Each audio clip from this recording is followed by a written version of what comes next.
The percentage of people aged 65 and above has risen from 10% in 2010 to 16% in 2020 and is projected to surpass 20% by 2030.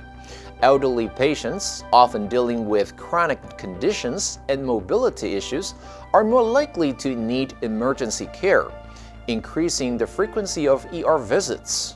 Additionally, the complexity of their healthcare needs demands more specialized care, which further strains ER resources.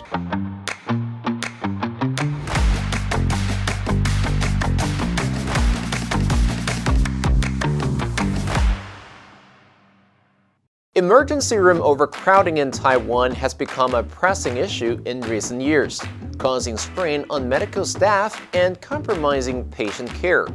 This problem is driven by several factors, including an unequal distribution of medical resources, the overuse of ER services, and Taiwan's aging population.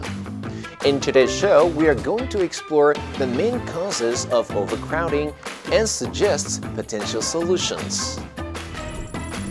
A primary reason for ER overcrowding is the uneven distribution of medical resources across Taiwan. In rural areas where healthcare facilities and professionals are scarce, patients are often forced to travel to urban hospitals for treatment. This results in overcrowded city hospitals, long wait times, and overwhelmed ER staff. In 2021, nationwide ER visits exceeded 14 million, with much of the demand coming from underserved regions, illustrating the imbalance in healthcare access.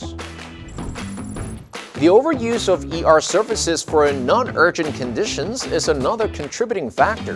Many patients prefer ERs for minor ailments due to long wait times at local clinics or difficulty in securing appointments. The 24-hour availability of ERs makes them a convenient choice for non-urgent issues, further burdening these departments. Studies show that approximately 30% to 40% of ER visits are for non-urgent conditions, wasting valuable resources. Taiwan's aging population significantly increases the demand for emergency services.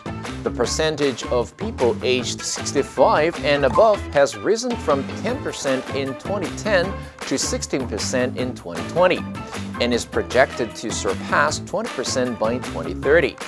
Elderly patients, often dealing with chronic conditions and mobility issues, are more likely to need emergency care, increasing the frequency of ER visits. Additionally, the complexity of their healthcare needs demands more specialized care, which further strains ER resources. A shortage of intensive care unit beds also exacerbates ER overcrowding. In one case, a critically ill patient in Kaohsiung could not be admitted to the ICU due to full capacity, despite attempts to find beds at other hospitals. This underscores the challenge of limited ICU resources, which remain a critical issue despite Taiwan having the highest ICU bed density in the world. Factors such as nursing shortages and improper resource distribution contribute to this problem. Healthcare worker attrition is another key factor. In December 2024 and January 2025, 381 and 324 nurses, respectively, resigned, despite the year-end bonus period. This highlights a growing trend in nurse attrition, with the resignation rate reaching 12.61% in 2023.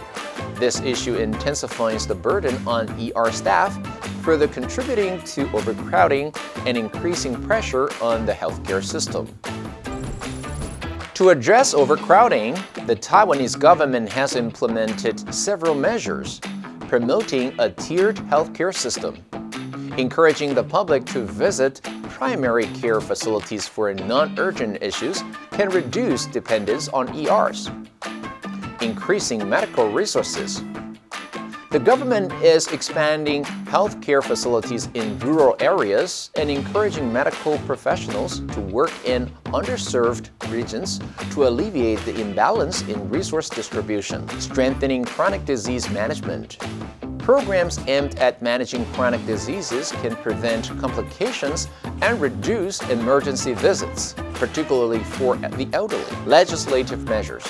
The 2021 proposal of the Anti-Low Birth Rate Strategy Basic Law aims to address demographic challenges and reduce the healthcare burden caused by aging. Many countries, including Japan and the United States, have successfully implemented tiered healthcare systems to manage resources and ease the burden on emergency departments. Japan categorizes hospitals into primary, secondary, and tertiary levels, helping patients select services based on urgency. The U.S. Affordable Care Act expanded insurance coverage, encouraging primary care use and reducing non-emergency ER visits. However, Taiwan's tiered system has not significantly changed public habits, with non-emergency patients still opting for large hospitals, causing ongoing ER overcrowding. Thus, alongside policy efforts, improving public education on proper healthcare seeking behavior is crucial for addressing this issue. Solving the problem of ER overcrowding in Taiwan requires coordinated efforts from the government, healthcare institutions, and the public. By improving the distribution of medical resources, enhancing primary care services, and educating the public on proper ER use, Taiwan can alleviate the strain on its emergency rooms. Ultimately, these long-term solutions will help ensure that ERs are able to effectively serve those who truly need urgent care.